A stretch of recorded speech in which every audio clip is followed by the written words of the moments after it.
Ang babaeng nakaputi. Sa isang lumang ospital sa Maynila, may isang kwento na paulit-ulit na ikinukwento ng mga nurse at doktor. Isang kwento tungkol sa isang babaeng nakaputi na gumagala sa ikalimang palapag. Isang palapag na matagal nang isinara. Si Adrian, isang bagong nurse ang naka-assign sa night shift. Wala siyang alam sa mga kwentong multo sa ospital. Kaya naman hindi siya natakot ng utusan siyang dalhin ang isang medical na chart sa record room na malapit sa lumang ikalimang palapag.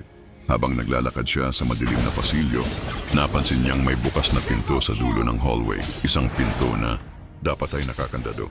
Dahan-dahan siyang lumapit at sumilip. Napansin niya ang isang babaeng nakaputi, nakatalikod at tila may hinahanap sa sahig. "Ma'am, bawal po rito," mahinahong sabi ni Adrian. Dahan-dahang tumayo ang babae. Hindi ito lumingon, ngunit nagsimula itong humakbang papalayo. Nagtataka si Adrian kung sino siya, kaya sinundan niya ito. Napansin niyang wala man lang tunog ang mga yapak nito. Nang biglang tumigil ang babae sa harap ng isang sirang elevator.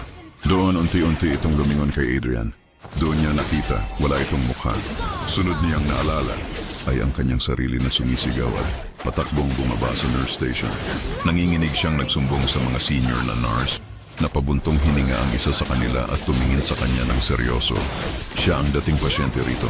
Isang nurse ang nagkamali noon. Nahulog siya sa sirang elevator at hindi na nailigtas. Hanggang ngayon, hinahanap niya ang kanyang record. Mula noon, iniwasan na ni Adrian ang ikalimang palapag. Ngunit tuwing nagbabantay siya sa gabi, may naririnig siyang mahihinang yapak sa itaas. At minsan, sa paningin ng gilid ng kanyang mata, may nakikita siyang anino ng isang babaeng nakaputi, tahimik na nakatayo, naghihintay na may makakita sa kanya.